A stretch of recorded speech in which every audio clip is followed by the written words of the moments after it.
бала болып кірген жерлерімізде есейіп міне бүгін мектепке келіп тұрмыз. Бірталай ұстаздарымыз біздің от үйге ақырып кеткен шығар.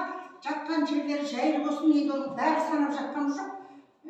Мазақ Нұрланның тұсында директор болған кезде біз осы мектепте тәрбие алдық. Осы класста біз оқыдық.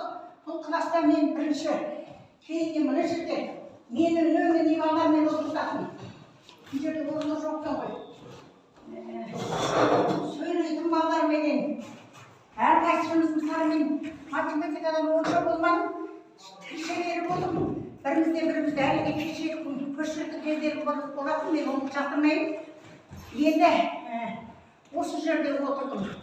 Сонда сөйлейтін балаларменен тәртіпті болады, қидар арнасында отырады деп отырғызатын.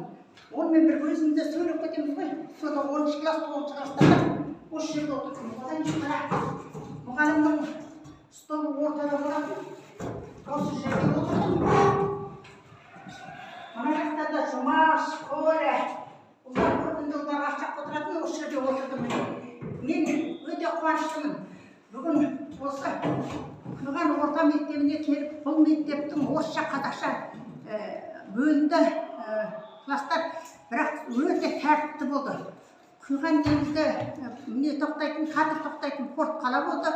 Ұстаздарымыз өте тиянақты, жанынан өткенде емімізді алмай өтетін біздің сондай құрметті ұстаздарымыз болды. Осы жерде столды. Негізі спонсор болмай жатыр екен, әрине. Мына қолдар баяғыда совет үкіметі кезінде тұр екен, шіркін-ай десеңші. Енді өте қуаныштымын, тағы да айта кетем, осындай келіп бүгінгі пардаға отырғанға 20 жылдықты біз осында қарсы алғанбыз. Осы мектепте Әлішағай класс жетекшімізбенен сабақ өткізіп, осында болғанбыз. Осы жерде заводтың контор сол кезде бос болған, сонда 20 жылдықты тойлағанбыз. Оралбек деген директор болған, осында бізбен бірге қатысып, қайдағыдан кейін бізбен бірге көкке шыққан жоқ, одан басқа 3 күндей тойлап қайтқанбыз. Өткен балаларымызға Құран оқып осы ішінде болғанда менің де жолдасым тірі. Екеуміз бір партада отырып, ол суреттердің бәріміз қап-қараңғы бас суреттер негізінде. Міне осындай сабақ айтқанда былай шетіне шаптырып айтатын мезгіл болған, оны бірдеңе көргіміз келіп, жаттағымыз келіп тұрғанда шатымыз мұғалім біліп қойып, мына жаққа шығып айтасын дейді, сол жерде балалар подсказка береді. Енді нелер қызықтар болды ғой, осы класстың өзінде біз сол 10-шы класты бітірдік. Одан кейін Әдия деген қызымыз болды ортамызда. Аяқ ауыратын, денсаулығы жоқ деп соғызды. Біз өте құрметтеп, бұлдар алдына шықпайтын. Әдияға сөз сөйлемеңдер деп қойды, мен старшыда класста болдым. Соныменен мен өте қуаныштымын, қыздарымменен Динара әкем.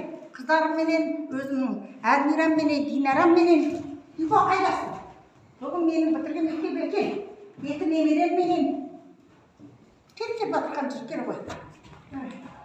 Өзім де түсер бере, бірге түспізбен бірге. Өте қуаныштымын. Құдай алырса іште қарата. Осындай. Бұл күнге жеткенде бір, жетпегенде бір, әрине. Бүгінгі күнге жетіп тұрғаныма, класстастарыма бәріне салам, бұның бәріне. Бақыттымын деп айтамын.